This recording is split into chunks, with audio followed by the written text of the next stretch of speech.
Oh, you did yourself a favor by pressing play on Stand Up Today. Joining me, the president of Emily's List, to talk about her new book, Stephanie Schriock, and one of my all-time favorite writers and reporters who writes about energy and climate, David Roberts. I am Pete Dominick. Time to stand up with me right now.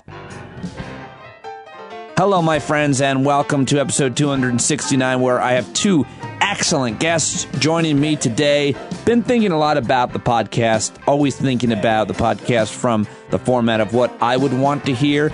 I ask the questions that I would want to know the answer to, and hopefully these are the type of people and type of questions that you would want to hear. Now, the problem is I do a daily podcast, and the whole idea every day is to learn and grow and become a smarter, wiser, more thoughtful person, and hopefully be somewhat entertained while we're doing it. Problem is, news these days unfolds hour to hour, and so I struggle with what's the most important thing, which is why I've broken the podcast up into the segments I do, and which is why most days I talk to more than one guest, so you have a choice of two separate types of guests and subjects, or you can, of course, as always, welcome to listen to the whole thing, double speed if you need to. But I've been thinking just more about the types of guests I want to have, and it's great and fun and interesting to me to bring on people to talk about current events as they're unfolding so that we can analyze them and understand how important they are and how we feel about them and develop our thoughts and opinions and hopefully take action to create change to make things better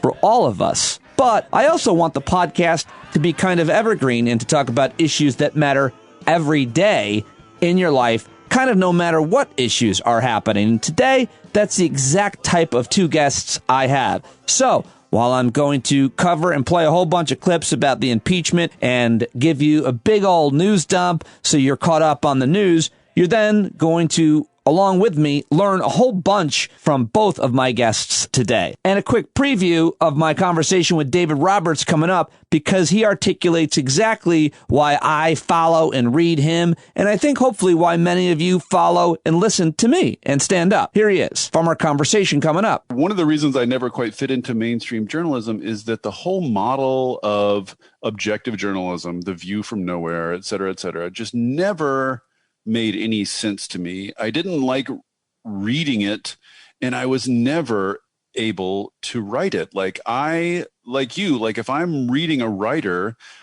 learning more about the writer, like where they're coming from, what their circumstances are, how they think, makes me trust them more, not less. And that's exactly what I've been trying to do my entire career, to be as transparent with you about my life and my strengths and my weaknesses, my triumphs and my failures, my struggles, my successes. I try to share that with you every day to do exactly, I think, what David Roberts was saying and what he's doing with his new newsletter, Volts, which you should subscribe to for sure. Also talked to the president of Emily's List for the last 11 years. She's actually just stepped down in December, and she's written a great new book with Christina Reynolds. It's called Run to Win, Lessons in Leadership for Women Changing the World. Here's a quick excerpt from a conversation with Stephanie Schriock, who I asked about the commonalities that successful female leaders in America have. And what's so great about this moment finally is that there isn't just one woman and that's how they all are. Right?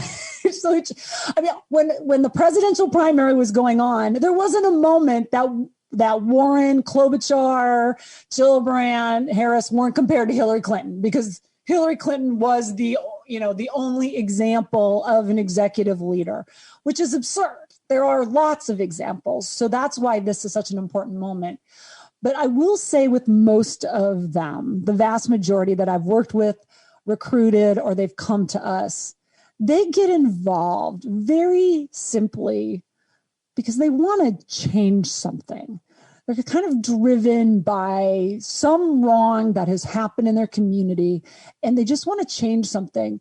All right, those are my guests, David Roberts, Stephanie Schriock. Very excited to have both of them joining me today. And if you want to jump ahead, David Roberts starts at about 30 minutes in, and Stephanie Schriock begins at 1 hour, 26 minutes in. But I hope you'll stay, as I'm going to take you through the news from yesterday. This first segment I like to call The Last 24. The Last 24. Yeah, that's the imaging that I'm working with so far. I really got to punch that up. Okay, so yesterday, the President of the United States, of course, got impeached for the second time. That's right. The worst president of all time has been impeached twice just a few days before his first and only term was over. I watched most of the debate. I've got some sound and some thoughts for you and reactions from a whole lot of other people, because I always like to aggregate several opinions, not necessarily just my own. I mean, that would be the Pete Dominick show. But Stand Up gives you several different perspectives on as many different issues as we can get to. And yesterday, it was impeachment. Again.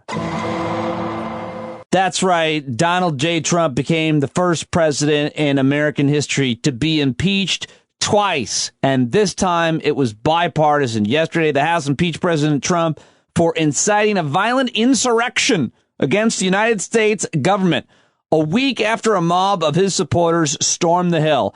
Imagine if while you were watching The Apprentice back in the early 2000s, someone told you someday this guy's going to be the president. He'll get there on a lie by saying the current president is not qualified. It's not actually an American. That's where he'll start. And then he'll end years later on a lie that he didn't lose the election. No, you can't imagine that. And I always hate when people do that to you as well. But this is where we started, this is where we ended, where we started, where we ended memes. Those are pretty funny. I'm not tired of them yet. But this is where I want to start right now, which is last Wednesday. Now, I don't want to play Donald Trump on this show much more, and I hope I won't have to. But to give you some context, and maybe to share this with friends if you want, I think this supercut from MSNBC of all of the most insightful comments that Donald Trump made last Wednesday, and I mean insightful, I-N-C-I-T-E, insightful, like he incited a riot insightful, not thoughtful and introspective, is really helpful place to start and gives context. I know his voice is triggering and he'll be gone in a week, but I do think listening to this, when I heard it, when I saw it, I thought, well, that's really a great edit. And I think that sharing it with people and reminding them the worst things he said in that speech would kind of put the case together. Obviously, it's edited, but I think this is helpful to give you context and a great place to start. So brace yourself. Here it is, a super cut of Trump's worst comments, most insightful comments from his speech. And I'm right here listening along with you. They rigged an election. They rigged it like they've never rigged an election before. That's what they've done and what they're doing. We will never give up. We will never concede. It doesn't happen. You don't concede when there's theft involved. There's no theft. You're lying to everybody. Our country has had enough. We will not take it anymore. It's a disgrace. It's a disgrace. Even when you look at last night, they're all running around like chickens with their heads cut off with boxes, and nobody knows what the hell is going on. There's never been anything like this. We will not let them silence your voices. We're not going to let it happen. You don't care about any of those people. He doesn't care about any of these people. Not going to let it happen. Using them all. Imagine fighting for Donald Trump. We're stuck with a president who lost the election by a lot. No. And we have to live with that for 4 more years. We're just not going to let that happen. We want to go back and we want to get this right, because we're going to have somebody in there that should not be in there, and our country will be destroyed, and we're not going to stand for that. And we're going to have to fight much harder. And Mike Pence is going to have to come through for us. Now it is up to Congress to confront this egregious assault on our democracy. And after this, we're going to walk down, and I'll be there with you. No, you won't. We're going to walk down. No, you don't walk. We're going to walk down anyone you want, but I think right here, we're going to walk down to the Capitol. You'll never take back our country with weakness. You have to show strength, and you have to be strong. Yeah. I mean, this is classic. We have come to demand that Congress do the right thing and only count the electors who have been lawfully slated. lawfully slated. He doesn't even know what that means. I know that everyone here will soon be marching over to the Capitol building. Right over there. There right it is. There. Go get them. We see the event going to take place, and I'm going to be watching because history is going to be made. We will not be intimidated into accepting the hoaxes and the lies that we've been forced to believe over the past several weeks. You will have an illegitimate president. That's what you'll have. And we can't let that happen. But No. It's never going to be the end of us. Never. Let them get out. Let the weak ones get out. This is a time for strength. We can't let this stuff happen. We won't have a country if it happens. They want to steal the election. The radical left knows exactly what they're doing. They're ruthless.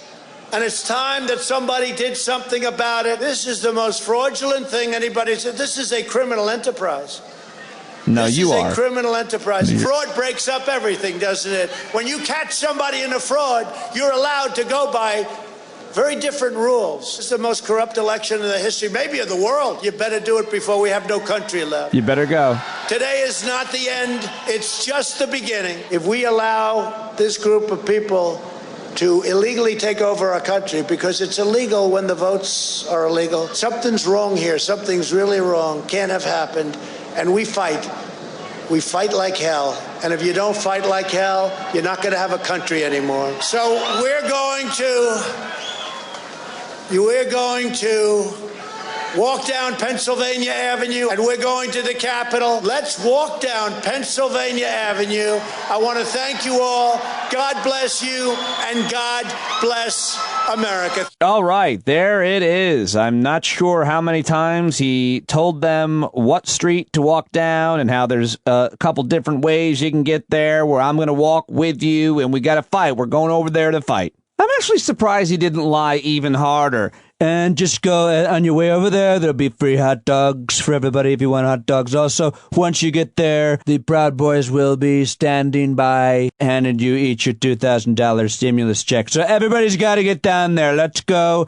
I'll walk right there with you, except for the part where I'm going to get in the car and go back to my house. It's hard. It's hard for me, and I would imagine most people, but we just have different interpretations on everything these days, to see how that wasn't Donald Trump inciting all of his followers who are carrying flags waving with his name on them, which is nauseating to me to see. I mean, carrying a flag with another man's name on it is so weird. And, I mean, the closest you could ever get is wearing some other man's jersey, like an athlete that you like, a football player, basketball player, their jersey, and having their name on your back. I mean, you see that sometimes, but in a political movement, to replace the American flag with a flag that says Donald Trump on it, it's so disgraceful and hard to understand how these manly men, these patriots, are looking up to Donald Trump, that they put flags with his names on them on their cars and on their houses, and that they carry them through their insurrection. So gross. It's so gross to me. It's so weird to me. What is that? I think we know what it is. It's a cult. They're a cult. And until Donald Trump tells them the truth, what's going to change? See, I'm hearing so many people use this phrase, we can't have healing if we don't tell the truth.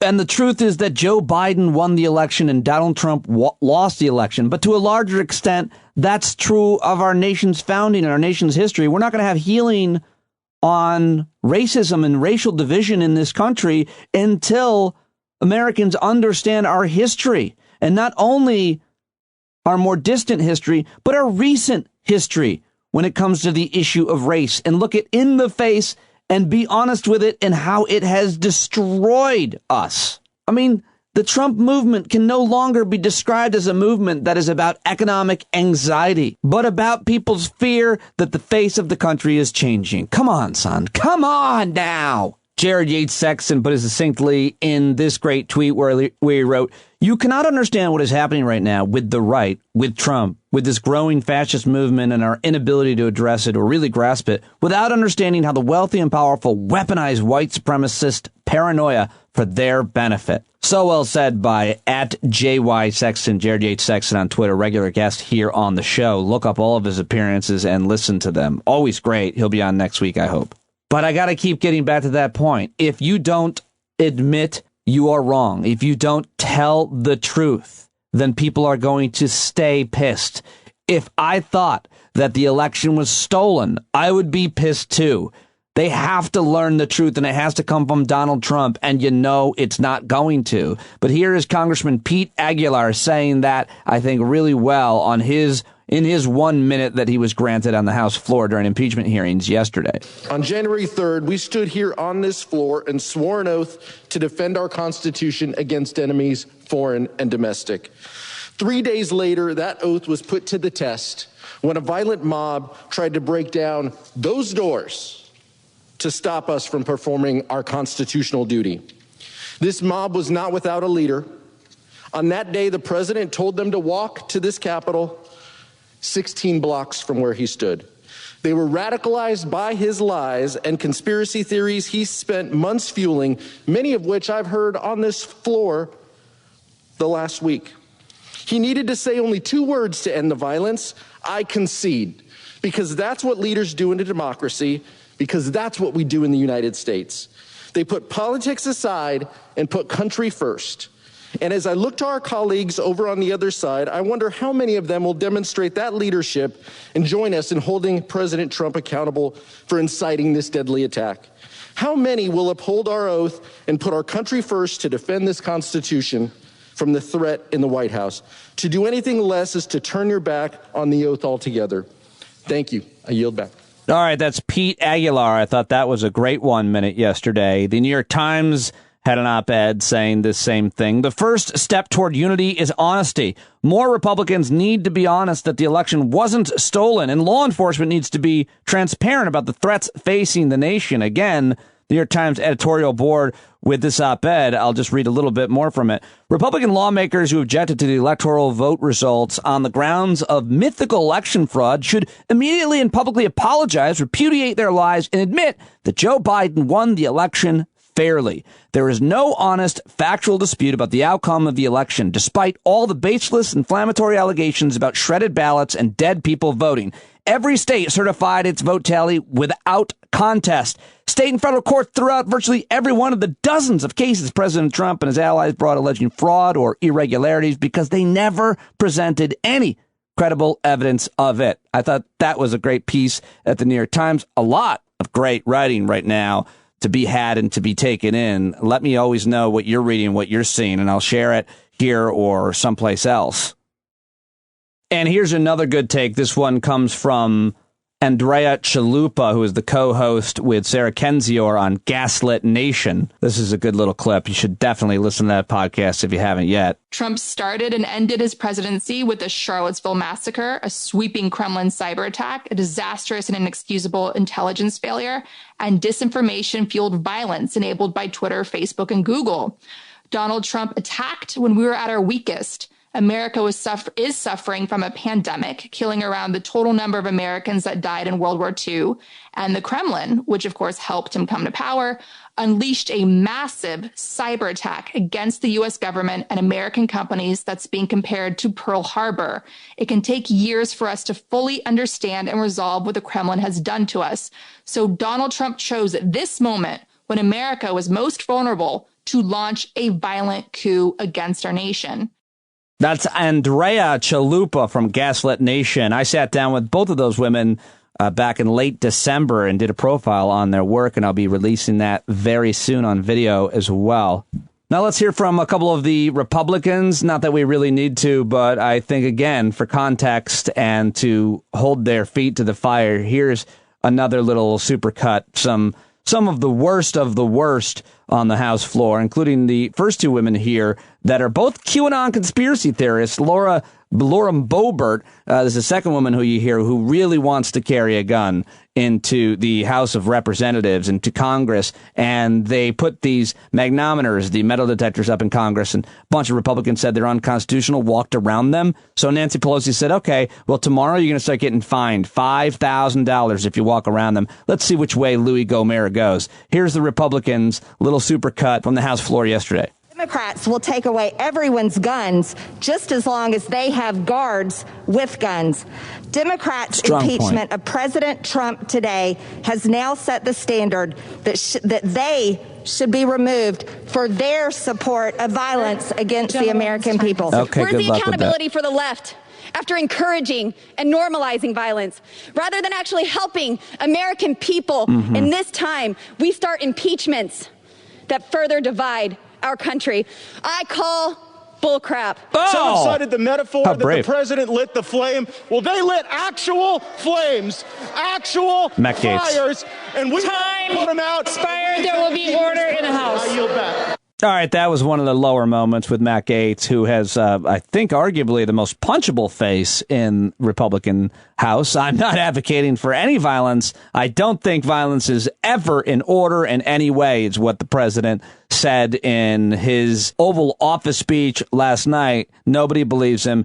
Whenever he's reading the speech, you just know those aren't his words, those aren't his feelings, and in a few minutes, he's going to prove it. Except now, he can't yell anywhere because he doesn't have a Twitter machine or anything else. Ha ha! The only thing he needs to say is that he lost and Joe Biden won, and show up at the inauguration as proof of it. As much as we don't want to see him, he should be there that day, handing the reins over to Joe Biden, who beat him fair and square, and in a bigly way, as a matter of fact. And now a little bit more from the House floor yesterday. Here are some of the Democrats. The American people are asking, is there any depravity too low? Is there any outrage too far? Is there any blood and violence too much to turn hearts and minds in this body? Instead of the usual justification, rationalization, and enabling and false equivalence we have to hear. This is a moment of truth, my friends. Are you on the side of chaos and the mob, or on the side of constitutional democracy and our freedom? It's that simple. My vote to impeach our sitting president is not a fear-based decision. I am not choosing a side. I'm choosing truth.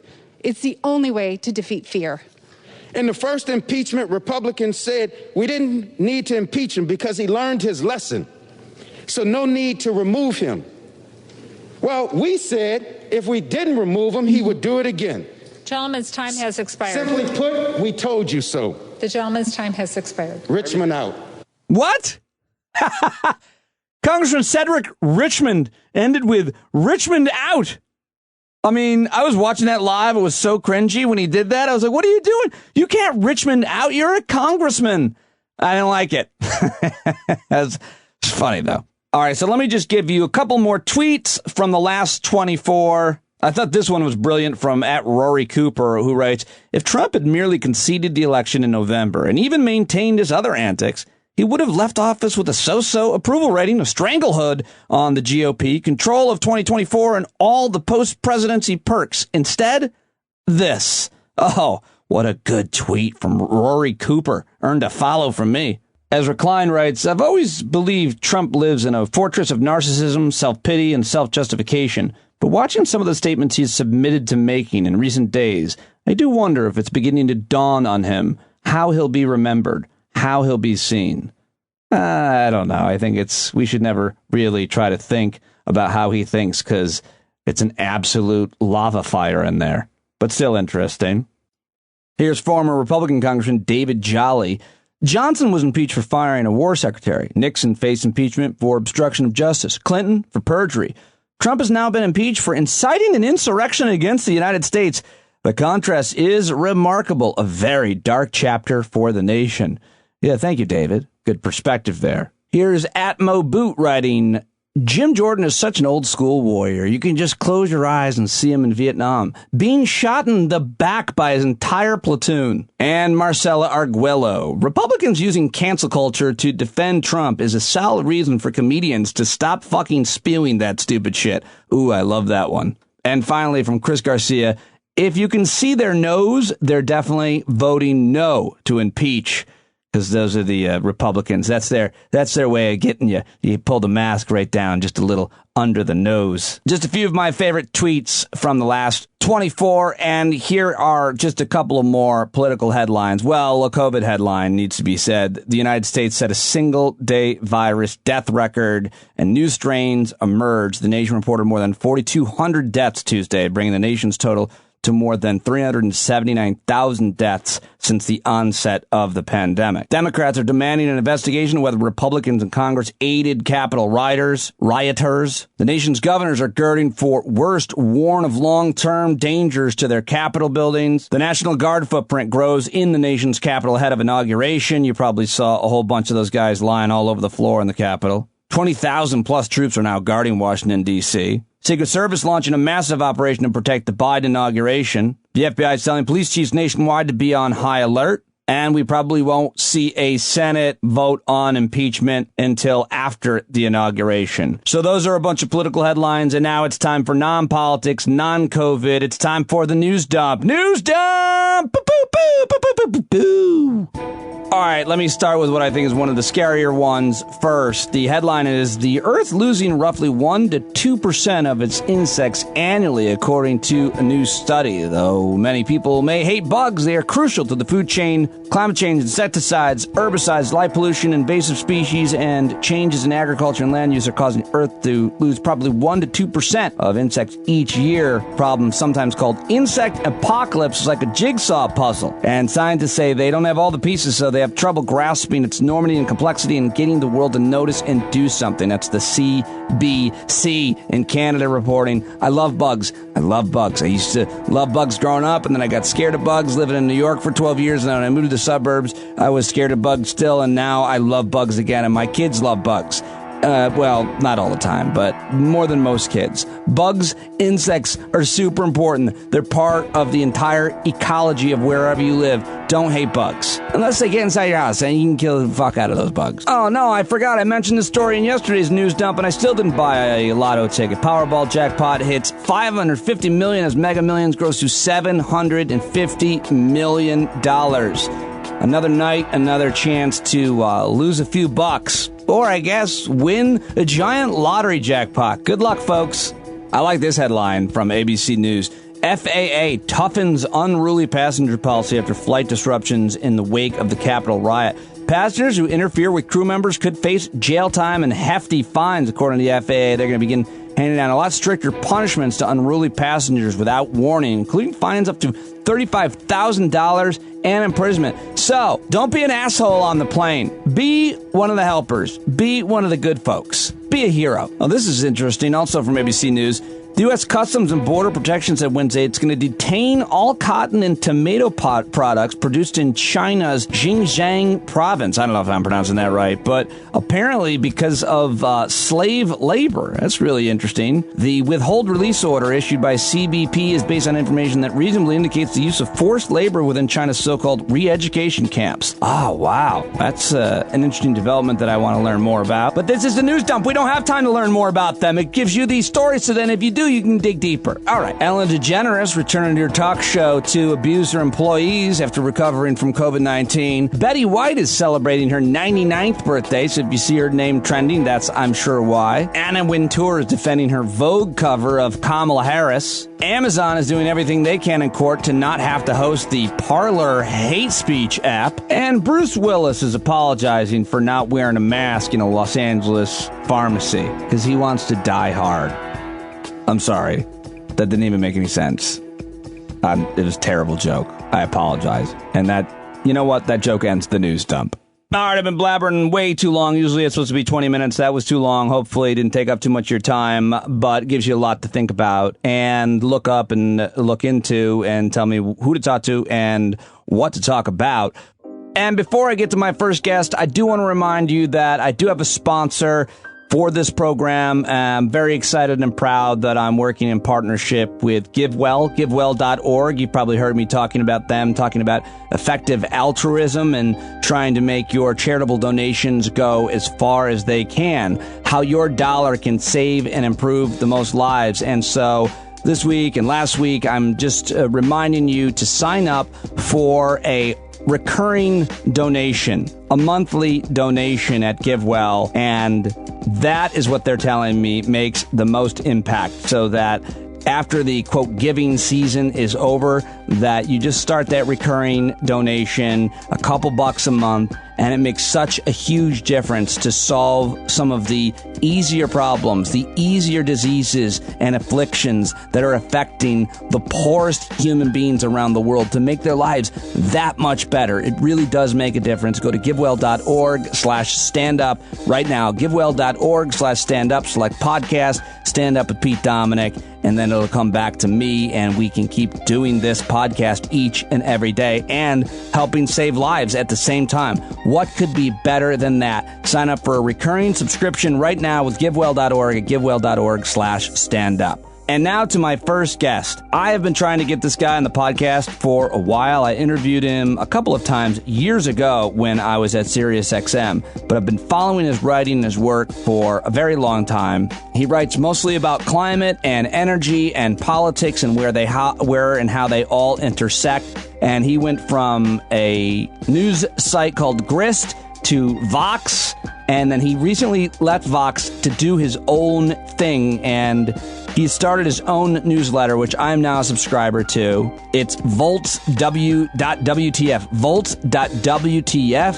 He writes about clean energy, politics, and more. He's on Twitter at drvolts. Here is my almost hour-long conversation. I think you're really going to learn. I learned so much from this guy, from reading him, and of course from talking to him, and I love getting to know him. Here it is, David Roberts, everybody. David Roberts, thank you for joining me. Really psyched to have you on the podcast for the first time, and I hope to make it enjoyable enough to not make it be the only time. Congratulations on Volts. Oh, thank you. Thanks a lot. Glad to be here. Tell me, I think it's interesting just to kind of start. I think people will be interested in hearing a little bit about your perspective, even though I've already said a lot about what this is and why you've done it. Because Vox is a highly respected media outlet. You had a great time there, it seems. I loved reading your work there. Why leave Vox Media to start your own thing? Yeah, there's a lot of reasons, as you would expect. And I always want to emphasize it had nothing to do with Vox. Like, I love Vox. To this day, I will be writing for them, I think, periodically or even regularly, and contributing, and still read the Vox a lot. So there's sadly no behind the scenes drama here. It's just, I think I've always been a slightly square peg in the round hole of journalism. I think I may have used that phrase in my introductory post. There's just a lot of things I want to do that don't fit into the format of like a piece, because when you write now for big outlets, mostly what you're doing is writing for search traffic and social media traffic, which means you're mostly writing to strangers. So you can't assume any familiarity with yourself or your subject matter or anything. You're sort of like, you have to be slightly formal. You can't assume that they'll get your jokes or anything like that. So there's a certain formality to it. And there's a certain amount of like, if I want to talk about some obscure, utility regulation, I can't assume my audience knows anything. Right. So I have to start like, a utility is blah, blah, blah, and go from the ground up every time, which just means you can only get so far. You can only get so deep. And I just wanted to write for my own audience, an audience that persists and stays with me over time and like gets my jokes and to whom I don't need to explain what a utility is. I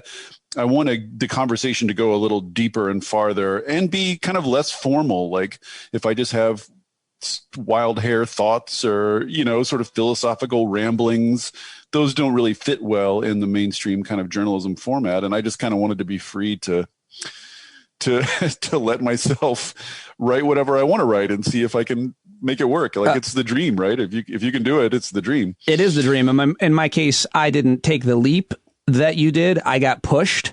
But then I built a podcast and a shed to do it from, and it's the best thing in the world.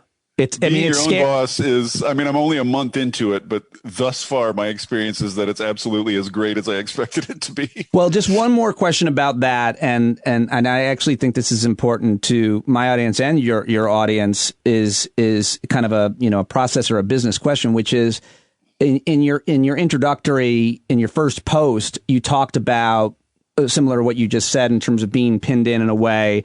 and editors wanting you to write in a certain way to get clicks, to get traffic. And that totally makes sense to me, because you have to, as a writer in that case, appeal to the widest audience that you can for them to turn a profit. However, with what you're doing now, with what I'm doing now, if you have 3 to 5 to, oh my goodness, 10,000, and a lot of people now have many more than that, paying subscribers, you are making really good money, and you're maybe even hiring a couple people, to, giving them opportunities. And to work with David Roberts is a pretty cool thing, given your career. So in a way, it's like what you're doing, if you appeal specifically, or at least this many thousands of people are paying, great for you. And then there's a lot of people that can still get Volts and my podcast, obviously, for free. And that's even more people listening that get what you're doing. Am I making any sense? But it's about the corporate needing millions of listeners and subscribers, and the independent needing far fewer and doing exactly what they want and great, great work, which is what I think you're doing at Volts. Yeah, that's a piece of it. And also, it's just the ad model, the advertising supported business model is sort of by definition runs on clicks. It by definition runs on volume. You need a lot of traffic. And that's, and I want to say again, like, I didn't get a lot of, like, Vox is not a clickbaity, that's not the culture there. I was never particularly pressured, but it's just always in the background. Like, you need to be drawing a lot of people. And as you say, if you disintermediate and it just becomes you and the audience with no institutions or ads or anything else in between you, you don't need that many people to make a living. And this is, I've already, I'm a little over a month into it, and I already have enough subscribers that I'm making roughly what I made at Vox. Congratulations. And so to me, everything else from here on out is gravy. Like, everything else that's great. Is on top. I'm still a year away. Moving on. Maybe 2. Yeah, and every day you take a couple steps forward, 1 back. Anyway, moving on. No, that's great. I'm psyched to hear that that it's working for you, and you deserve it. And I think the other thing is about what you're doing here, and I want to dig into the actual content of what you're doing, of course. But one more kind of question just about you, which is you can also write about you. You can write about some of your other interests and so on. And as the reader gets to know David Roberts, as I have over your whole career, I've interviewed you maybe once before, maybe twice, but I've always read you and followed you on Twitter. And so I know you pretty well, but that's harder if you're at Vox to write about your dogs or some kind of moral dilemma or something, because they don't have the space or even, frankly, interest. But when I read about David Roberts' life and experiences and interests, it gives me a lot more respect for the credibility of your work and for the what a lot of journalists are now referring to as moral clarity of your work and where you're coming from, which is why I trust you when you write about something complicated like carbon offsets that I need to read you to understand. And you building that credibility, I think, is something that is invaluable. And I don't know what you call that or how you talk about it, but to me, that's really interesting. I mean, I've known you long enough or read you long enough that I know that, and I'd love for you to just talk a little bit about this if you don't mind. You took a year off of like technology, and I think about you all the time for that reason alone. I always tell people, there's this guy, reporter who's great. I love Dave Roberts. Fucking dude took a year off. I don't know how you can do that or something. Maybe his wife is rich. I don't know, but I would love to do that. What did you do and why did you do it? And what did you learn, if you don't mind my asking? Sure. Well, you've gotten into two separate subjects here, and I'll address them in turn. One, how do I do that? My wife is not rich, but she is, let's just say, the primary breadwinner. So that's exactly how and not only the primary breadwinner, but also an extraordinarily kind and patient and empathetic human being to allow me to take a year off work and just skip a year's salary and just indulge me. I mean, the reason I did it is just that I was burnt out. It's not a particularly novel reason. I was just, especially in online journalism,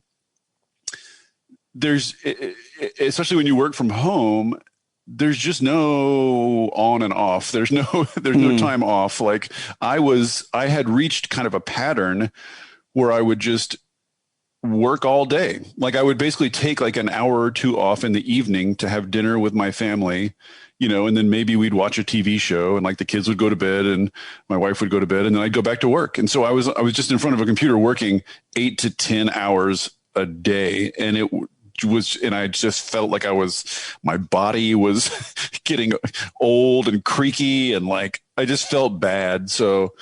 But it wasn't just that you took a year off from work. It was like something about technology, like you weren't using email or phone, right? It wasn't that I wasn't using it. The vow I made at the beginning of the year is that I would not generate any content. I still occasionally looked at Twitter and I read my email. I just didn't tweet. I just did not feel the need. I did not write anything or produce any content for the world for a whole year, which was like unprecedented for me for many, many years before that. And I just I finally developed some hobbies. Like I took up hot yoga and I got a dog and walked the shit out of that dog and got a bass guitar and, cool. Started figuring out how to play bass guitar. I just needed something. Yeah. That wasn't standing in front of a computer, and I just needed to relax and read some books. Oh my God, I read so many novels. I didn't do anything particularly exotic or exciting. I literally especially for the first few weeks or months, I would often just go sit by the window and look out it and do nothing for hours on end, just thinking, God, I am loving sitting here doing nothing. I was just actively enjoying doing nothing for a long time. That lasted all year. I don't know if it ever would have run out. But well, even people who are lucky enough to be in a situation where they can do that probably often don't take advantage of it and not do a whole bunch of things. It's because when you do, it sounds like, according to what you're saying, you make a lot of discoveries, big and small. I mean, there's a pressure, I feel like, if you're going to do something like that, to make the time count and do a lot of important things. And I deliberately, when I started, I remember thinking and saying this to my wife, when I started this year, I was like, I am not going to do that. All I've felt for the last 10 years is anxiety about not doing shit I'm supposed to be doing. That's all I ever feel anymore. I'm not going to impose it on myself in my year off. I am not doing a goddamn thing. And if I accidentally do a thing at some point, that's fine, but I will not feel guilty or anxious through this year. And I mostly held to it. Yeah. You were successful. Yeah. By whatever standard you set. Which I thought was an interesting point, is one of the reasons I never quite fit into mainstream journalism is that the whole model of objective journalism, the view from nowhere, et cetera, just never made any sense to me. I didn't like reading it, and I was never able to write it. If I'm reading a writer, learning more about the writer, where they're coming from, what their circumstances are, how they think, makes me trust them more, not less, For sure.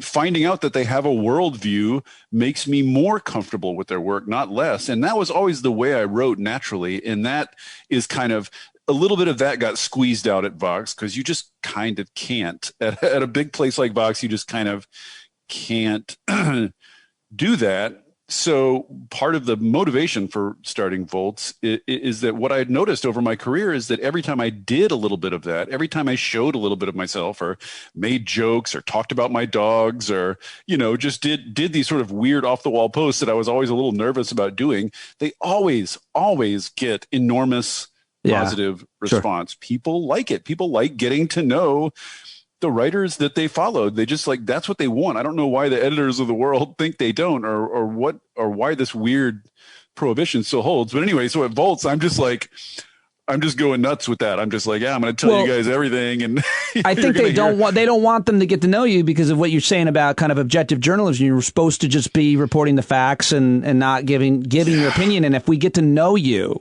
you can no longer do that, because I know exactly what you think about a lot of things because I've gotten to know you. So now I think you're maybe not being as genuine. I don't know. I'm just jumping to all kinds of assumptions here, but I think that's probably why. But it's bizarre, right? One thing you learn, especially if you're in a particular subject matter like me, and so you look around at the other journalism about the subject matter and the sort of expert opinion in your subject matter, and once you understand the subject matter pretty well, it becomes very clear. Everybody's coming from somewhere. Everybody's bringing their baggage. Everybody's got their assumptions and their worldview. Everybody is in some way or another making an argument, even when they are, taking the pose of just relaying objective facts. So why wouldn't it just be better to know up front where that place is. Because I'll tell you why. Why should I have to be a detective and like figure it out? Because I don't want to see my teacher in the grocery store and know she has a life. She's my teacher. I don't want to know anything about her life. Same thing with, even worse, my therapist. Oh my God. Imagine seeing your therapist in real life, and she's there with her child in the frozen food section getting something unhealthy, and now like it's now polluted my. I think that's where it comes from. It's this idea that you're tainting who I think you are, and I am in full agreement with you. I'm just trying to explain what I think. That might be the thinking, but in my personal experience, uniformly, people love seeing me in the grocery store, metaphorically speaking. Like, I've never gotten a single word of negative feedback, but people love to know more. And like, well, look at David Roberts, all this meat that he is eating. Oh, let me follow him to his Suburban, his Chevrolet. This guy's a fucking fraud. It's a minivan, but well, no bragging on this program is allowed. And by bragging, I mean that you're comfortable with the minivan. But your kids are teenagers. My kids are 15 and 17 at the moment. So extremely teenager. Yeah, I have 13 and almost 16 girls.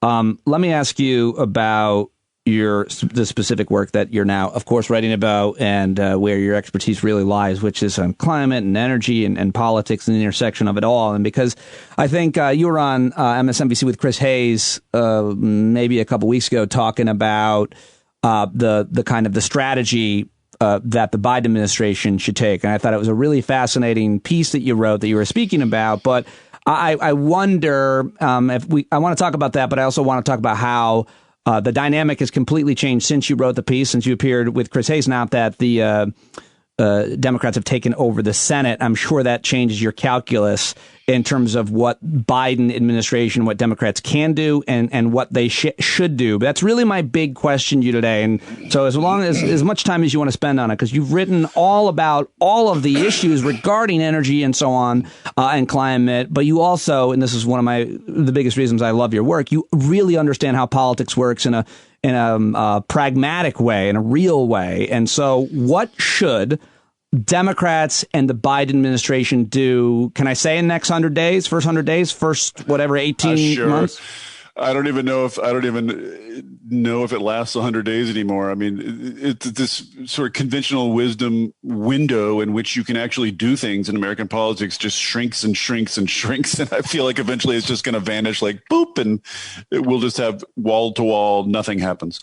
But anyway, the premise of the piece that I talked to Chris Hayes about was that Democrats were not going to win the Senate, which I really did not expect them to do. No one did. So the advice in that piece, maybe the organizers. The premise was just Biden won't have Congress, and I feel like this is needless to say, but I feel like I should say it anyway. Like if Mitch McConnell had controlled the Senate, there would be no big legislation, and I say no with a capital N. Period after it. No asterisks, no caveats, none, except maybe like one of these panicked year-end giant pay for everything bills so the government doesn't shut down. So I just, some people still, I think, haven't fully internalized the extent of Republican oppositionalism. So I just emphasize that over and over again. If he hadn't had the Senate, nothing would have gone through Congress. And so assuming that, I was just saying, go nuts with executive authority. You have a short window of time and a certain set of powers, and there is zero margin in being apologetic about them or asking if you can use them or trying to moderate their use to sort of make sure you don't hurt anyone's feelings or get any negative stories or have Republicans criticize you in the press or whatever. Just forget about all that. You've got a set of powers, a set of levers available to you. Pull all of them as fast as you can while you have the power. That's all that matters anymore. You cannot control opinion. You cannot control the ebb and flow of DC chattering class wisdom. You can't control the lies that Republicans are inevitably going to make up about you and the faux scandals that they are inevitably going to be pushing. Forget about all that. Do what you can do as hard and as fast as you can do it until they drag you out of there. Basically, blitz was the idea. So, But then Dems won, which just I'm still cannot fully wrap my head around. I can't friggin' believe it. So now things are a little bit more complicated. In the end, to sort of like spoiler alert, I still think Biden should blitz with his executive powers. I still think every bit of logic in that original piece holds, but it does complicate matters a little bit because I think so if you have a 50-50 Senate, you have the narrowest, slimmest possible majority, which means if you are facing unified Republican opposition, which you almost certainly always will be, you need total unanimity among 50 Democratic senators for everything, for every move you want to make, any bill you want to pass. And if the filibuster is still in place, which apparently it's going to be because Joe Manchin says he loves it. We can talk a little bit about that later. I think that's not quite as open and shut. Good. I'm glad to hear you tries to make it look. But if the filibuster is in place, then you can't pass anything. You're not going to get 10. You're not going to get 10 Republican votes in the Senate for anything. I don't care if you pass a bill that like saves grandma and like funds puppies. You're not going to get 10 Republican senators to vote for anything. So if you're going to keep the filibuster in place, then you are restricted to a process called budget reconciliation, which is this one bill a year that reconciles the federal budget and only requires a majority instead and is not filibusterable. Right. So, but even then, for budget reconciliation, you've got to get all 50 votes, all 50 Democratic votes for anything, which means, the sort of upshot of that is that Joe Manchin and the rest of the sort of small handful of the kind of rightmost Dems in the Senate are going to have absolute control over the agenda. Like nothing will pass that they don't want. They're going to have, they're going to be, Joe Manchin's going to be our overlord for the next few years, which means, and you can get some stuff done through budget reconciliation. And there's some stuff that Manchin will let them do. He's into carbon capture. He'll fund that. He likes energy storage. He likes energy transmission. Like there are a lot of big things that you could spend a lot of money on that I think you could get by Manchin, but you're not going to get Biden's, published climate plans. You're not going to get anything approaching. Is that all because of West Virginia's remaining coal money that he gets? Well, it's partly the energy balance, and it's partly just the state is extremely conservative. Like Joe Manchin is increasingly a unicorn. He is a politician that comes from a state that's the opposite color of his party, and there are almost none of those left. So it just makes no sense that he keeps winning at all. But it's on a knife's edge all the time, and basically he needs to be seen by West Virginians occasionally thumbing his nose at the Democratic Party. That's his whole kind of brand. Was it you who made the joke on Twitter that said if you could put the Green Deal up on a tree and let Joe Manchin shoot it for an ad, then maybe he'd pass it? Because Joe Manchin infamously had a campaign ad where he was shooting something. It was the cap and trade bill. Yeah. I remember. That's what it was. Yeah, it was weird. Whoever came up with that, I really wish I was in the room. And then we'll put a target up and we'll write cap and trade, and then Joe will shoot it and action. It was not subtle. So, but the complication here is my worry, and this is what I was trying to get to. My worry is that Biden is going to see that he's got 50 senators, and thus he's going to see that legislation is at least a slim possibility, and that is going to cause him to be more cautious with his executive action out of fear of sort of alarming or alienating these conservative Democrats.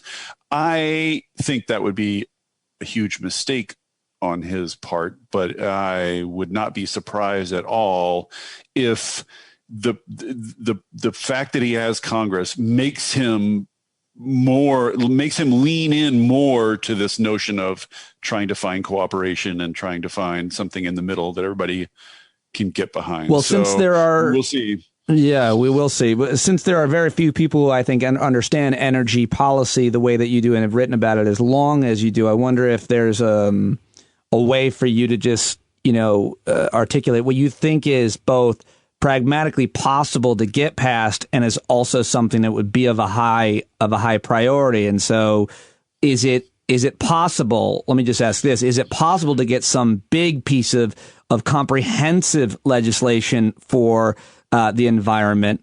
Or is it more likely it'll have to be smaller and piecemeal? Is that a fair question even? I would say that as long as the filibuster is in place, I would say there is 0.0% chance of a large climate bill passing the Senate. You're not going to get 10. You're not going to get 10 Republicans. You're not going to get 10 Republicans to vote for a big climate bill. You're also not going to get them to vote for a small or piecemeal climate bill. You're not going to get them to vote for a climate bill, period. But there's you're confined basically to what you can get through budget reconciliation, where they can't filibuster. As long as you're going to keep the filibuster in place, that's the only venue anymore for progress. So you have sort of two questions, like what will Manchin put up with is one, but also budget reconciliation has certain kind of rules that guide the process. The point is to reconcile the budget. So theoretically, everything that's in budget reconciliation is supposed to be budget relevant, basically, sort of materially affect the budget. So anything that spends money or gives tax breaks, affects the tax code, all that you can get in budget reconciliation. But like a purely regulatory change, like if you wanted to tighten efficiency standards for, I don't know, shower heads after Trump loosened them, you can't do that through budget reconciliation. You can only do budget relevant stuff. But with that said, you do need to spend a lot of money on climate. So there are some things you can do if you have a lot of money that can be materially important. And there are even things that Joe Manchin might put up with that are materially important. So just spending a giant amount of money investing in green infrastructure is like, everybody loves that. It's a win-win-win for every constituency. And even Manchin, I think, loves it. So I think you'll see that in budget reconciliation. You'll see a bunch of money for like electric vehicle charging infrastructure and transmission infrastructure and all this kind of stuff.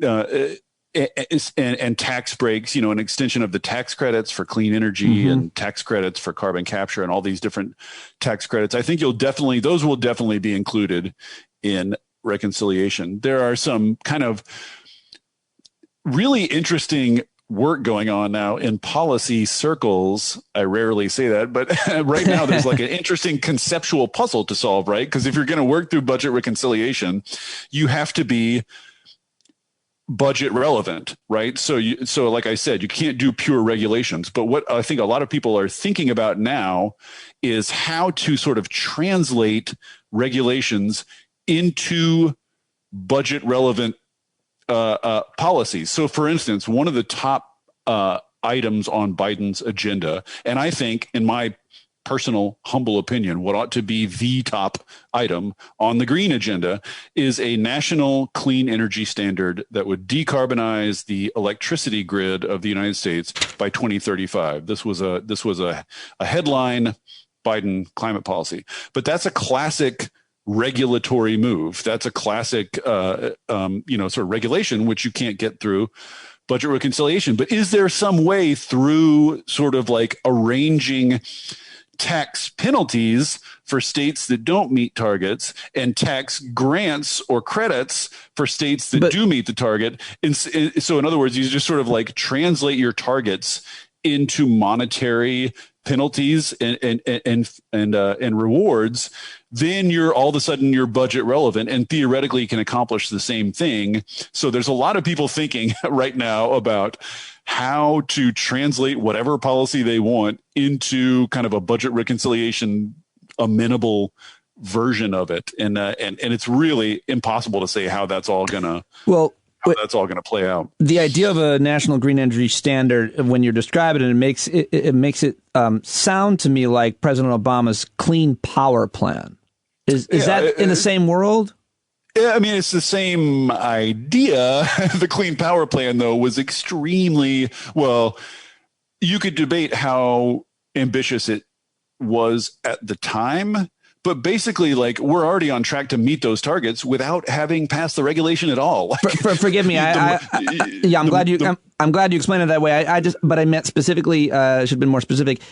It is a regulation, not a piece of legislation. Yes. That's right. That's what the Clean Power Plan was, that states had to create a certain amount of green energy, and it was very generous because if they couldn't offset it in certain ways, like the federal government tried very hard to make it as easy as possible for any state. It was very easy to meet. It was very flexible. It was very well designed. And of course, none of that made any impression at all on the right. They hate it. So they sued. So Trump came in and his EPA scrapped that before it ever actually went into effect and replaced it. This is funny. This is one of my favorite sort of anecdotes. They replaced it with a new plan called the American Clean Energy Rule or something like that. ACE was the acronym. And that's everybody got a bag of shit.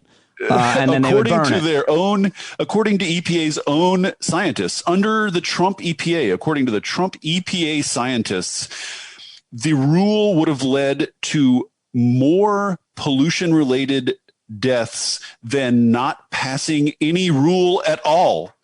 They passed a rule that actively increased the number of pollution deaths relative to baseline. And that was their plan for quote unquote cleaning up the electricity sector. It's just like, that's one of many things that happened in the Trump years that just like, if you tried to put that in fiction, you would get laughed out of an editor's office. Like, it's just so implausible. They literally passed a plan that would kill people. So anyway, one of the things Biden's EPA is going to do is obviously scrap that and replace and try to work to replace it with something stronger than Obama's Clean Power Plan. But to return to my previous point, that effort should be moving forward, even if they are also trying to get a comparable plan through budget reconciliation. This is my whole point to Biden and to Congress. Just like, forget sequencing, forget like rational sequencing and like one thing at a time. Just this is what Trump taught us. Throw everything at the wall at once. The courts will shoot some of it down. Some of it will get shot down in Congress. Who knows? But like, they can only block so much. Like, right-wing media only has time to make up so many lies. Like, if you just throw everything at them at once, some stuff is going to get through. And that should be like, it'll be messy and sort of like disorderly. And, the Democratic wonk class will sort of, its sphincter will constrict when it sees this stuff going on. But that's how you win in a hyper-partisan environment. Well, I mean, I think it's really interesting the way that you explain, that's going back to the Blitz article, which is you're basically saying what Trump did was effective in that he flooded the zone in the conversation and media, in his case, generally with scandal or with terrifying legislation or appointments or firings, whatever. You're talking about a whole bunch of ideas and policies and even people and flooding the zone in that way, in a good way, and taking the way that he really crowded the conversation in every way, and doing that, because then looking back at the Obama administration, last Democrat, like, they use their political capital wisely, but so much has changed now, and media included. Well, I think it had changed even before. I think it had already changed at that point, and they just sort of didn't realize it yet. I think they didn't realize that you don't get political capital from Republicans anymore. You just flat don't. You just can do what you can do without them, and there's zero point in chasing after their cooperation. But it's an interesting point about media, because I think Obama was sort of the ultimate example of a Democrat administration who tried to keep out of the news, to try to sort of deny political reporters any scandal to write about or any gossip to write about, with the idea being, I think, the sort of general idea being, well, if we don't give them any of that shit, they'll have to focus on what we're doing, like our policies and stuff, and like what things that matter. But what they didn't realize is the incentives on the media for the media are, you got to find that stuff. So if the administration won't give it to you, you'll find it somewhere else. You'll find it from the right wing fever swamps. You'll make stuff up. You'll spin something like fucking emails into a epical, multiple home front page. I think that's scandals. A super great point. If you were paying attention during the 8 years of Obama, What you're saying is if the Obama administration wasn't putting something out today, believe me, Fox News, right-wing radio they were making shit up that then, quote, legitimate reporters, mainstream corporate reporters would then go in and ask, about something, Benghazi or something. And the guy at the podium, whoever it would be like, what are you talking? It's not even a thing that happened.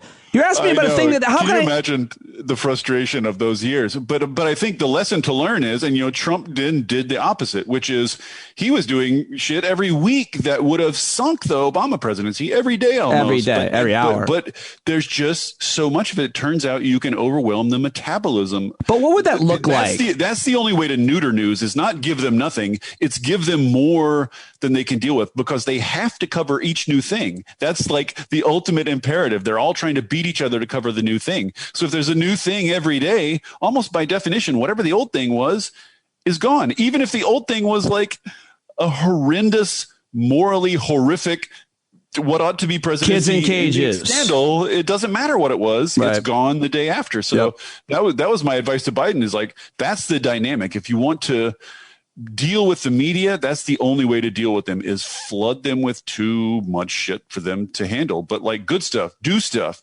flood them with like actions you're taking, people you're helping, money you're giving away, bridges you're building, just like every day have something to push like that. And what do you think about the idea of taking another page out of Trump's book and like legitimizing or pardoning people who would absolutely outrage everybody on the right?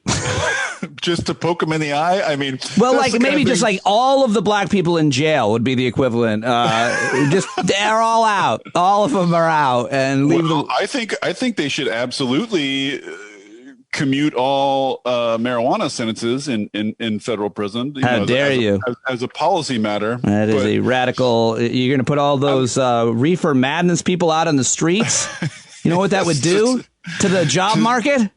To viciously sit on the couch at you, So go ahead. One other thing I wanted to say is along the lines of the Blitz thing is my strong sort of overall suspicion is that we're going to get to the end of 2 years of Biden and a Democratic Congress or 4 years, and they're collectively going to have accomplished much, much less than anybody wanted or thought they might. It just seems like life in America. But the one thing, if I had to pick one thing that they actually do and spend their capital on and get past no matter what at all costs, even if it requires, and it might come to this, specifically suspending the filibuster on a case-by-case basis just for this one thing. The one thing they've got to do is democracy reform. They've got to do some voting reform, gerrymandering reform, same-day registration, vote by mail, all these things. Like the mechanics of democracy are turning against Democrats progressively, bit by bit by bit, and have been for years. The Electoral College, it's all structurally stacked against Democrats now and working on behalf of white minority rule, which is what the Republican Party is now more or less openly devoted to. So and if just you to don't get you on the problem, none of the other problems are solvable. No, you're absolutely right. But just to get you on the record, I'm trying to introduce you to my audience. Where are you on white minority rule? Where are you on it? I'm against it. I'm not sure where the rest of your audience is. Where are you? Anti. Where are you on anti-fascism? Are you for or against? No, I think that's interesting that you say reform. What would you refer to it as? Democracy reform is the sort of umbrella category. There's a lot that goes in that. Yeah, there is. But I think that, kind of your wheelhouse and your specialty is obviously climate and energy, and it's certainly the issue that I personally care about the most. But regardless of whatever you care about the most, if healthcare, which is a legitimate top concern for a lot of people, much less economics or opportunity or, anything about racial justice or any of it. I mean, name it. Name your issue. Even if your issue is just baseline, I don't want the U.S. democracy to crumble into fascism. Even if that's your only issue, like any issue you're devoted to. Gun laws, depends on democracy working. So is the first So where do you start within that real quick? I have to know what you think. Is it DC statehood? That's what I'm hearing. That's a piece of it. You know, Democrats had that giant bill they passed. I think in the first week they had the House HR2. I may be making that up. They had a giant democracy reform bill that they've already passed through the House, and it was very bold and very comprehensive and very excellent. I did not know that it had DC statehood in it, but I don't think it would be that hard to also do HR1. HR1, yeah. For the people at Democracy Reform Task Force. Yeah, there was a ton of stuff in there just about making it easier to vote, more voting by mail. Clean and fair elections, end the dominance of big money in our politics, ensure public servants work for the public interest. That's a tough thing to do.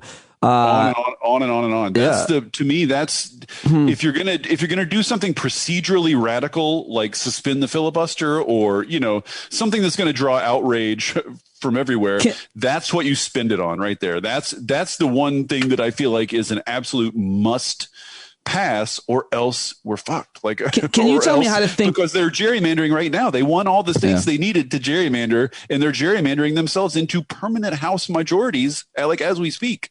Let me ask you one more big question here, and I'll let you go. It's it's been about 40 minutes. I don't know where you're at with time, but I want to ask you one more big question, which is kind of pie in the sky in terms of what a Green New Deal, what the science says, and where we are at with technology, meaning the scientists say we have this much time before temperature rises, that this happens or that happens. I mean, it depends on what we're talking about, obviously, in terms of the climate and the planet and species and water and air, etc.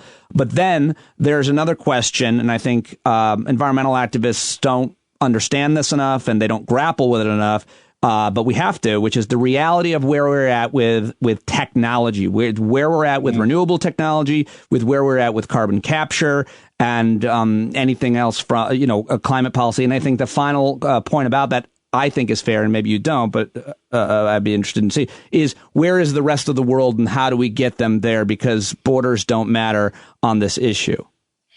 Right. This is a super important question, and it's the typical debate around this question very frustrates me, because as usual, it just devolves into these binaries, these either ors, and people choose teams and then they yell at each other online. But that's the way to get popular. In almost all cases, it's both and. So I could say categorically, do we have the technology necessary to totally decarbonize the U.S.? Yes, we do, but it would be extremely expensive with today's technology. So even if you believe we have the technology, I mean, we certainly have more than enough to get started and get way down the road. Even if you believe we have the technology necessary, it's not going to hurt to get new and better technology, is it? Like, of course, the number one way to induce other countries to act, because the U.S. is only about 15% of global emissions, so it's what other countries do that it's ultimately going to make the difference. And the best way the U.S. can influence other countries to take action is to make the technology cheaper. That not any sort of like bullying them, not imposing carbon fees on them, not yelling at them during the Paris Agreement meetings. It's just make the tools they need cheaper and they'll use them. So the number one thing we could do as an international strategy and as a national strategy is make the technology we need to decarbonize cheaper. And that means a bunch of spending on research, demonstration, scaling up, and then reaching mass market, and the policy tools that are required to move technologies along that spectrum are different. Like if you're early in the spectrum, if you're still in the lab stage, you need a lot of R&D money. If you're sort of like you have a demonstration project, but you need to get into the market, you need sort of like regulatory policies, market pull policies, they call them.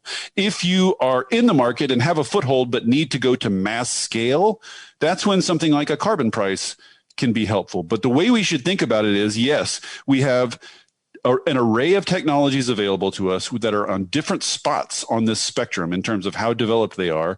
And climate policy basically comes down to moving them along that spectrum as fast as possible, with whatever policy and money is necessary. So there's no either or here. We need to deploy the shit out of everything we have. We need to research the shit out of new technology. You know, we need all of it. We need like 10x of everything we're doing. There's no either or anywhere in this area. Is this, you said we create about 15% of the pollution, what you said? Greenhouse gases. Global greenhouse gases-ish. Is it still true that Americans are about 5% of the world's population and use about 25% of the world's natural resources? I've been citing that stat. I don't know the current figures, but yes, our per capita greenhouse gas emissions are wildly in excess of everyone except for, I think, Qatar. Oh, really? Just because they're all drowning in oil over there. But basically, like in terms of high energy lifestyles, the U.S. is in a class by itself on that. And yes, ultimately, I think we're going to need to think about, I mean, the beauty of the new technology we have is that we can decarbonize without any sacrifice in lifestyle. Or without any change in lifestyle, I should say. That's possible. I don't think we should do that. Like, I think there are all sorts of healthy, positive changes we could make in our lifestyle that would make us less wasteful and happier and healthier. Like, I think we should do all those things, but that's not a barrier to decarbonizing. You could theoretically decarbonize and still live the same, live in giant suburban homes, drive everywhere lifestyle. We could do that with clean technology. I don't think we should, but that's not holding us back. I don't think we have to change the hearts and minds of Americans before we get started. There's plenty we can do in the meantime. Where are we on carbon capture? Taking the pollution, the carbon out of the air. It's a vexed that's a vexed subject in my world. I think the place I would start is the IPCC reports show that even if the world stopped emitting greenhouse gases tomorrow on a dime, the atmospheric concentrations of CO2 is already higher than is safe. Than is like climate temperatures are not going to stabilize now. Even if we stopped emitting tomorrow, temperatures would continue rising for quite a while. Like, we're not at a concentration of greenhouse gases that is safe for a stable climate. So even in your very best case scenario for other technologies, in the end, to achieve a long-term stable climate, you're going to have to pull some of the carbon out of the air and bury it somewhere. Like, that's just something we're going to eventually have to do.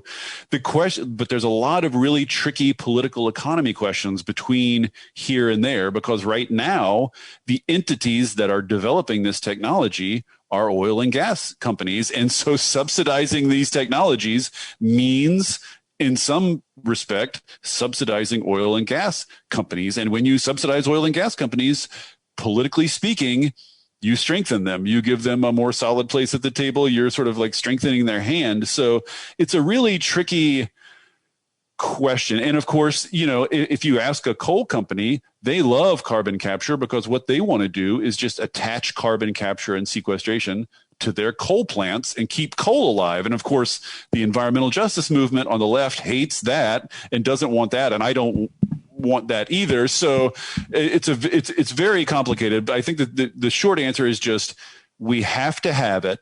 So we have to develop it. Somebody's going to develop it, and we should do it.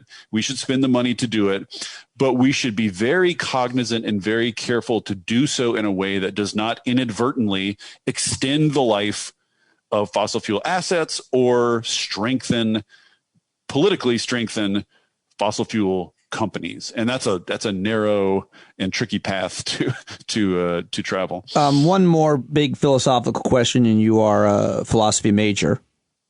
I guess you are for life. I think you are. I'm all but dissertation, ABD for life.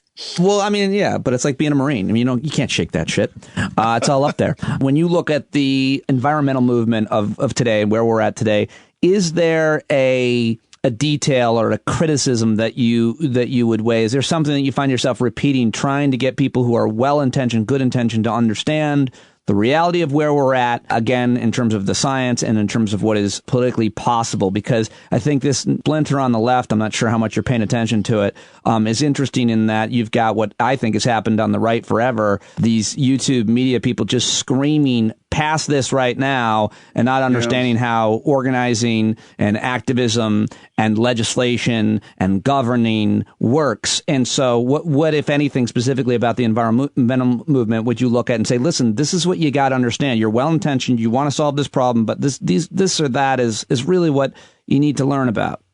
Well, I guess I'd say two things. I mean, the split you're talking about there is a split that is endemic to the left.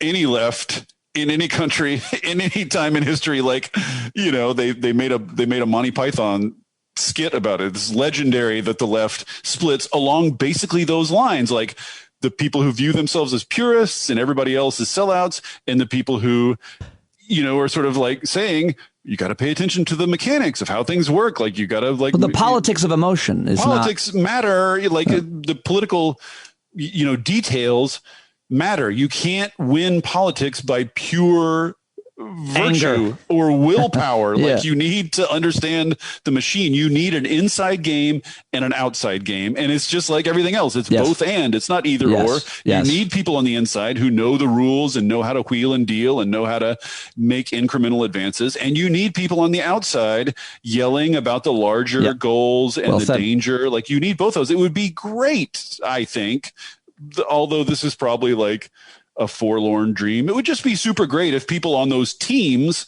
on the green left specifically could acknowledge that they both are needed and acknowledge that they both have a role, and maybe even like try to work together in tandem to sort of like each do what they're good at and like not spend half their time and energy trying to destroy one another more than they try to destroy Republicans, for fuck's sake. So that's the first thing. I mean, that's just what it is to be on the left. But specifically about climate, here's the point I would make is I don't think hardly anybody, and this includes the vast majority of people who would call themselves climate people, I think very few people have really internalized what it would take to hit these climate targets that we all allege to have. You know, we're trying to limit global temperature rise to 2 degrees Celsius, or 1.5 is our even more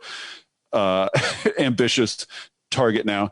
I just don't think people realize what would be required to get there. It is going to require massive, coordinated, global action maintained for decades. And that is going to be messy. There's going to be a lot of, like, if you really believe climate is an existential threat, like all these people are constantly saying, you need to get used to the idea that solving that existential threat is going to be really messy. It's going to involve a lot of shitty compromises that you don't like. It's probably going to involve a lot of policies you don't like. It may even require, in some cases, sacrificing parts of the environment that you love. You know what I mean? Like I don't know what you mean. Think like solar fields in the desert, or like transmission lines. You have to sacrifice the desert, which is filled ecologically with hundreds of thousands of species, to put those solar panels in there. Yeah, and I don't want to say have to. Like, there's a lot you can do to avoid, but at a certain point, right? Yeah, trade-offs like that are going to face us more and more and more the faster we go and the closer we get to our target. And like, I think we just have to abandon the idea that you can consider climate an existential threat and then also be fussy about, you know, exact rules you're following, or never disturbing a tortoise, or like, you know, never, I don't like nuclear because of, you know, weird cultural associations I have with, you know, nuclear waste or whatever. Like, nuclear waste, yeah, it's bad, but relative to what? Like, compared to what? Compared to the entire globe becoming uninhabitable? You know, like, there are going to be trade-offs, and that's true for everyone. It's true for the left, it's true for the right, it's true for the center. Everyone's going to have to get used to some shit they don't like if we really want to solve the climate problem, because it is going to require a crash effort that's bigger than anything in living memory. Like, people just do not get that, I think. Yeah, certainly in living memory. And even if you read it in history, you with where we're at now, it's just a different way. Well, the comparison people make is when the U.S. geared up for World War II, right? Sort of legendarily, like threw all its factories into the effort and brought women into the workforce and all rationed wages. So that was extraordinary, but we're talking about something like that. But instead of it lasting 5 years, it lasting for the rest of the century. And instead of just being the U.S., it being the entire fucking world. Right. So just like try to wrap your mind around that. That's what would actually be required to actually hit these targets that we're talking about. It is an extraordinarily difficult thing. And like, you can't be fussy. You can't get everything you want in the pursuit of it. Like we're all going to have to make some compromises. Your writing, your work has always helped me wrap my mind around it because you include all the nuance, the detail, the expertise that is required for people to understand how challenging the issues that we're facing in this and what you write about are. And so thank you so much for all of your work over your career. I'm super excited about your new project. I hope everybody listening will go subscribe. I'm a subscriber to Volts. I think I have 2 subscriptions. So we should say the URL. It's Volts.wtf. Volts.wtf. It's included in the show notes. You can link to it right there. And everybody go subscribe right now. This guy is absolutely awesome. And I'm psyched to have gotten to sit down with you for an hour today. And I look forward to doing it again whenever you want. Awesome. Thanks, Pete. Love the pod. There he goes, David Roberts at DR Volts and Volts WTF. Go subscribe right now. Volts.wtf. Go subscribe right now. I'm telling you, it is totally worth it. Such an intelligent guy, and I'm so glad I finally got to talk with him. And thank you for staying with me because I think you're also going to really like my next guest. I've been having almost exclusively guys on the show the last couple of weeks. I really want to try a lot harder to get more women to join me. And if there's a great woman you think would be a great guest, then email me. Maybe it's you. Maybe you're listening. Maybe you have an expertise, something that you're really passionate and good at talking about. Let me know. standupwithpete@gmail.com. Are you familiar with Emily's List? It's the largest national resource for women in politics. For the past 35 years, Emily's List has been on a mission to elect Democratic pro-choice women into office. And the president of Emily's List for the last 11 years is Stephanie Schriock. Along with the vice president of communications at Emily's List, Christina Reynolds, they wrote a book called Run to Win, Lessons in Leadership for Women Changing the World. I was really excited to sit down with Stephanie this week. She is a brilliant woman. I'm excited to see what happens with her next. It was great to get to know her and talk to her, and I extended an invitation to her to join me whenever she wants, as often as she wants, right here to talk about this playbook for women changing the world in politics, business, or anywhere else. The foreword of the book is written by Kamala Harris, and the day I interviewed her, she had Hillary Clinton. I was the fluffer. I was the warm-up act for Hillary Clinton, who was going to interview her herself later. So, big guest, big get, great conversation. Here's my conversation with Stephanie Schriock, whose book, Run to Win, is great.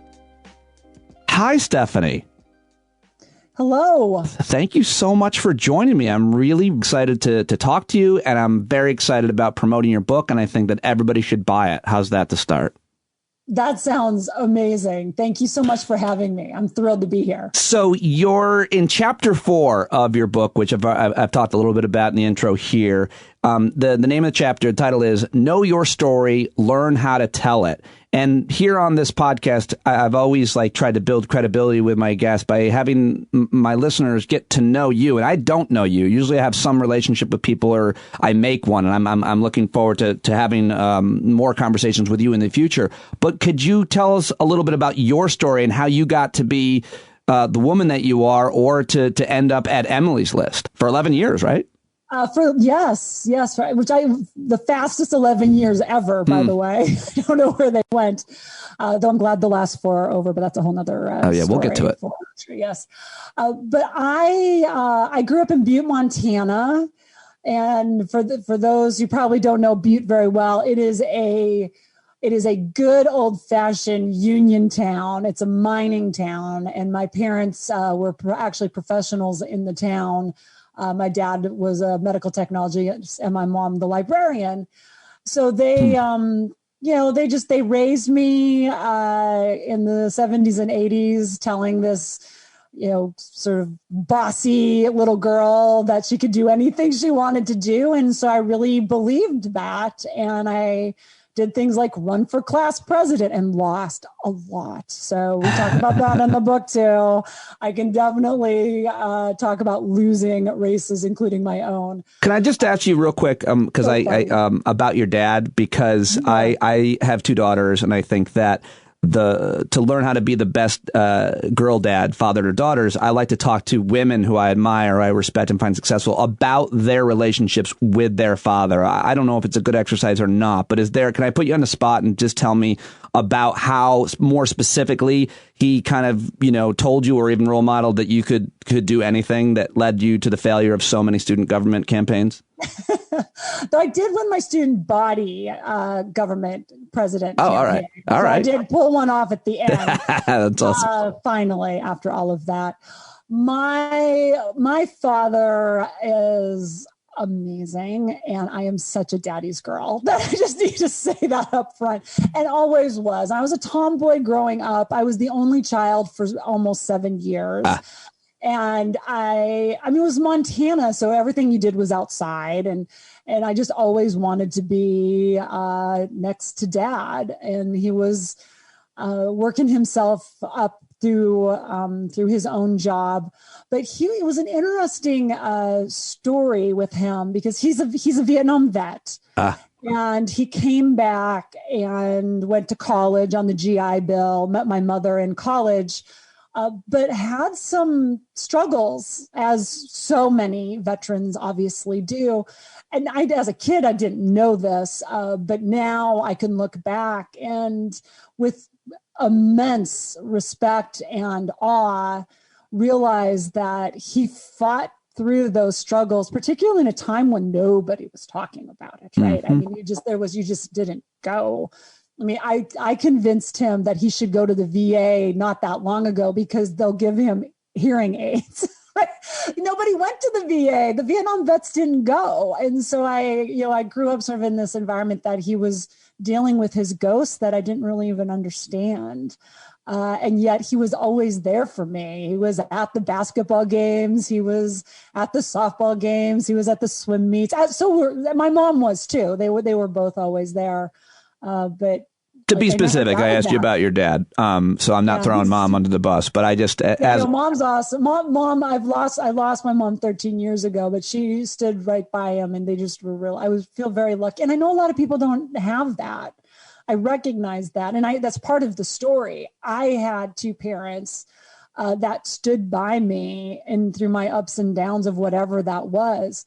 And now I work with women who have their own individual stories of maybe having divorced parents, or lost their parents, or single parents themselves. But it gets back to the importance of the story that connects us all. I mean, isn't that why humanity even works? The whole thing, as soon as we could start communicating, we communicated through storytelling.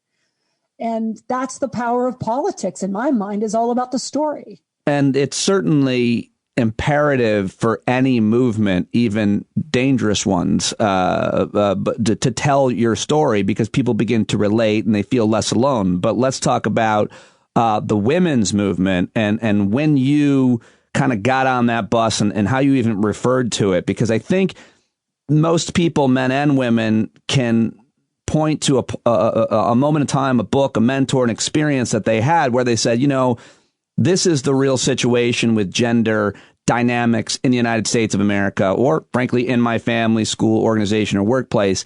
And I recognize this dynamic, this inequity, if you will, and I want to learn about it. I want to maybe even do something about it. Where did you get on the train? Well, I wish I could say I got on the train earlier than I did, to be really, really honest with you. Because maybe the train didn't come through. I don't know. I think I missed it. I think it was always coming through. I don't think that was at all it. But being a blinded Gen Xer, I'm 47, and in the 90s, as I went to college and started my career, we were kind of culturally told, just, that women's movement's behind us. And as long as you keep your head down and don't make any trouble, you'll keep moving up the ladder and it will be okay. Just, work hard. And honestly, that's what we did. Don't call yourself a feminist. I mean, I remember those conversations. So we didn't call ourselves feminists, even though we believed in equality and all that. We were naive in thinking that it was done. And the truth is, it's not done today. Like, it's not even close to done. And it took a few lessons along the way, of a few jobs where I looked around and were like, well, why are all the women the fundraisers and then all the guys are everything else? Or why did I, on a campaign, I was a senior member of the team, and yet I was out of the office and all of the men got together for a strategy meeting without a single woman in the room, and they thought that was okay. And that was in the 2000s. I mean, so it took like a little bit of, wow, this is still not right, for me to kind of I had to get hit over the head myself a few times. And the one moment that stands out the most, though, is I was Al Franken's campaign manager. Mm-hmm. So I worked on a lot of men's races, a lot of great men's races over the years. And John Tester as well, right? Yes, yeah, home state senator, dear friend. I like him. And Al's race, that was the one that was the recount and tied and all of that. And and then it went to the court. So we won the recount by not very much. And then, we went to court. And I remember, and I'm still mortified to even say this, our lead attorney, Mark Elias, who you may know. Yeah. Fantastic. Now we all do, yeah. Right? Yeah, right. He's just been phenomenal on fighting for voting rights. He was our attorney, and he and I wanted a woman on our team, and we went to try to get one of the women in the Minnesota bar to join us. And the truth is, it wasn't about gender. Nobody wanted to join this team because nobody wanted to get involved in a political mess that was. I don't fault anybody for that. Walked into the courtroom. It was a 3-judge panel, 2 women, 1 man. And I stood in the back of the courtroom and I looked at our side, and it was all men. And I looked at Norm Coleman's side, it was all men. And I was mortified that these 2 women judges, who probably had to fight like hell to become judges themselves of that generation, looked out on 2 different benches and only saw men. And I was embarrassed. I was running this campaign and could not put together a legal team that included women. And that was such a slap in my face that I was like, I got to do something. Well, you have done a lot, and now you've got this awesome new book, Run to Win, and everybody's got to get it. Kamala Harris, Vice President Kamala Harris, writes the foreword. Later on tonight, you're sitting down with Hillary Clinton to talk about the book. You know all the most powerful women in America, or you know many of them, and I wonder if there's any way to generalize or connect a thread amongst the women who have been such influential, successful, impressive leaders. What is it about any of these women, or the women whose names we don't know yet, but that you do, that you would connect, if anything? Is there any common thread? I mean, it's such an interesting question, because the truth is, they're all so uniquely different in how they get things done, as are people, and what's so great about this moment finally is that there isn't just one woman and that's how they all are. Right? So, when the presidential primary was going on, there wasn't a moment that Warren, Klobuchar, Gillibrand, Harris weren't compared to Hillary Clinton, because Hillary Clinton was the only example of an executive leader, which is absurd. There are lots of examples. So that's why this is such an important moment. But I will say, with most of them, the vast majority that I've worked with, recruited, or they've come to us, they get involved very simply because they want to change something. they're kind of driven by some wrong that has happened in their community, and they just want to change something. And a lot of times they're thinking, so I should just run, I'll run for city council, which is super important, or school board. And we encourage women to do all that work. And sometimes we look and go, well, geez, maybe you should run for Congress, because actually what you want to change is at the federal level. And they don't think about the office. They don't think about, I want to be in office to be in office. Can I tell you what I'm hearing? Get something done. Can I tell you what I'm hearing? And you tell me if this is in any way, sexist is too powerful a word necessarily, but if I'm missing the point here. But what I'm hearing you say is, and again, we're generalizing obviously, but about these female politicians, they ran for office, any office, because of a personal experience that they had or witnessed, as opposed to more generally men are more likely to run for office for the simple ambition of it, rather than a personal experience, which is not to say that men obviously don't have similar impetuses for running for office, for creating change, and for working in the public sector in general.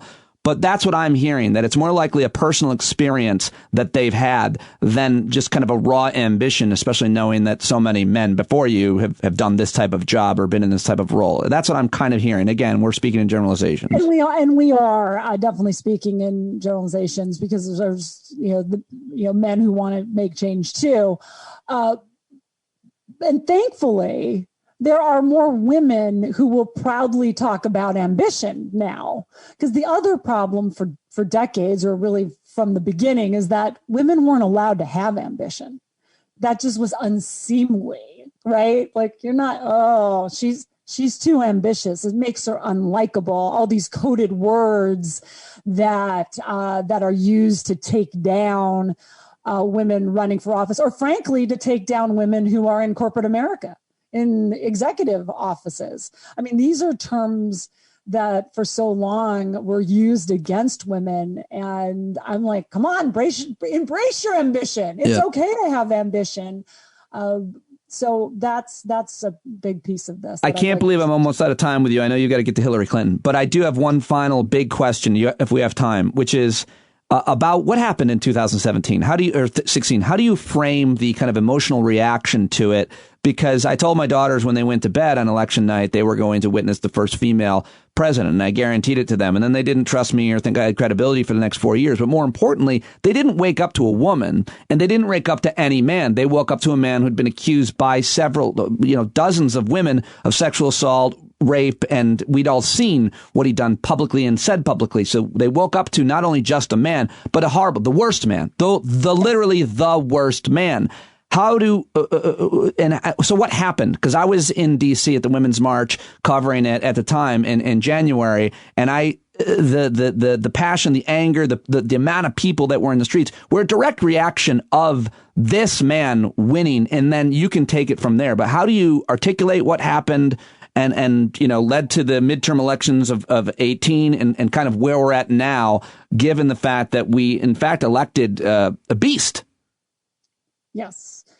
It's never just one thing that happens in an election. There's a series of things that happen, and I'll try to go relatively quickly. As one, it was a change election. We were very simply 8 years of a Democratic administration, and the country was looking for change. That happens a lot. That usually happens, in fact, a party switch after 8 years of a term. So we were up against it in that. And then we had just massive attacks on Hillary Clinton, not just for the 2 years of her campaign, but let's face it, the right has been trying to take her down for 20 years. And it just started settling in. And that was a huge problem for her, but not one she didn't know she had, just one she had to get over.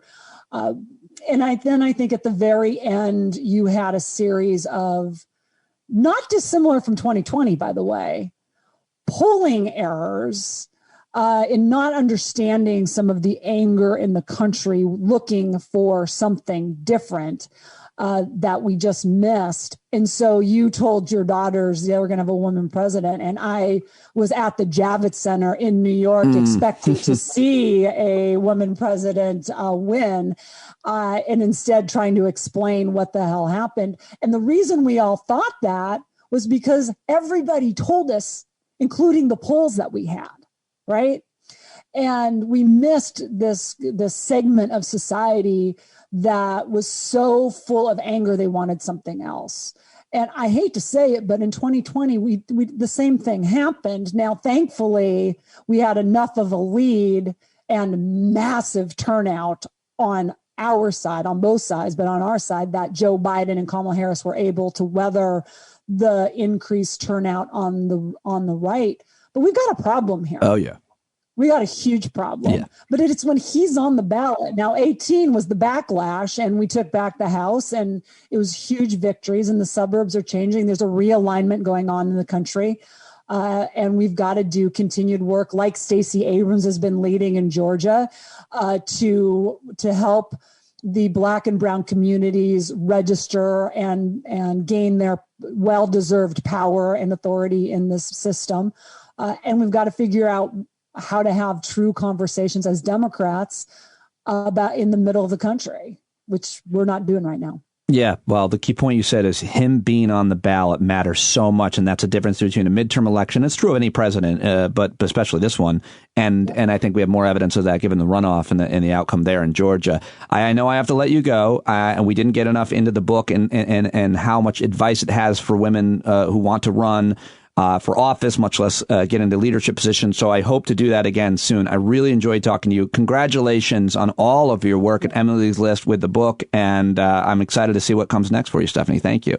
Well, thank you so much. I really appreciate it. And everybody should buy the book, and everybody should think about running. Thank you very much. Good advice. There she goes, Stephanie Schriock. Go get that book. And, of course, check out Emily's List, a great organization to support. Another great organization to support is, of course, GiveWell, givewell.org/standup. If you haven't signed up for a recurring donation, it would be awesome if you did. Thank you to David Roberts. Thank you to Stephanie Schriock. Thank you to all of you who are subscribers and supporting the podcast with a paid subscription. The podcast is free, but it is not cheap. Costs me a lot of time every day, putting a lot into it. Great ideas coming from listeners all over the place. Zach Lewis reached out to me and said, hey, you should put clips from the guests at the top of the show. So that's why I did that today. Everybody always weighing in. This is our show, and you can make it better. So sign up. I hope to see you tonight. Every Thursday night at 8 East, we meet. We have a Zoom hangout, and I often invite special guests to join us. So I hope to see you tonight. Plenty to talk about tonight at 8 p.m. Hope to see you there. That's it. You're not alone. You can always check in on the Discord platform where I will personally tell you I love you. Okay, take it away, Johnny. When the tyrants taunt you and the sirens teach you, better stand up, stand up. Let the brave meet the challenge, let the meek weak flee. Boy, you better stand up, stand up. When you're tired of begging, saying pretty please, that's the time you gotta finally get up off of your knees. When you can't see the forest for the burning trees, you got to stand up. Hey, you've been sitting so long, you got the creaky knees, you got to stand up, stand up. I think your driving wheels been leaking grease. Boy, you better stand up, stand up. Well, there's a whole lot more of us who know what's right. They'll keep right on ignoring us if we keep sitting tight. You got to open up the window to let in some light. You got to stand up. That's right. You got to rise up. You got to stand up. You got to stare the devil straight in the eye. You got to let him know it's his turn to go. See it clear when all you hear is a lie. Don't get up off of your butt, get down off of your fence. Even if it ain't a very friendly audience, well, they'll begin to listen when you start making sense. And you stand up, stand up. No need to point your rifle to defend your town. Just stand up, stand up. You know they can't deny you what you're laying down. Boy, you better stand up, stand up. Show your face of every color, yellow, black, red, and brown.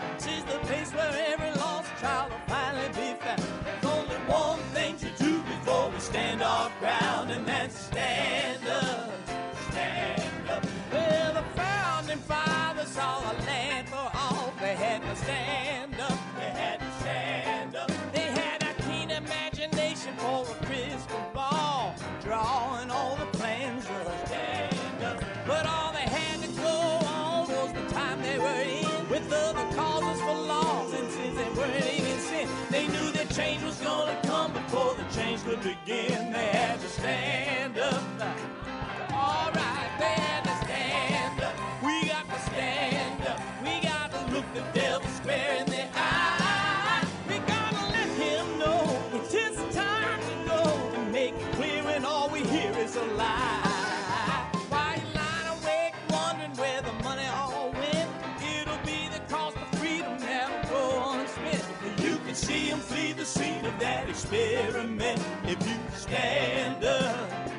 All right, we got to speak up. We got to reach up and raise your voice in every way you know how. Don't be toes up. You got to show up. Ain't no better time to do it but now. No need to pledge allegiance to no wanton tribe. Rise up, show obedience to the voice inside, and listen well, and it'll tell you not to run and hide. It says stand up. Stand up. Got to stand up. Ooh, come on, just stand up. Everybody got to stand up in the darkest hour. Stand up. People got the power. Stand up. Come on, come on, come on. Come on, come on, come on. Come on, come on, come on. Stand up.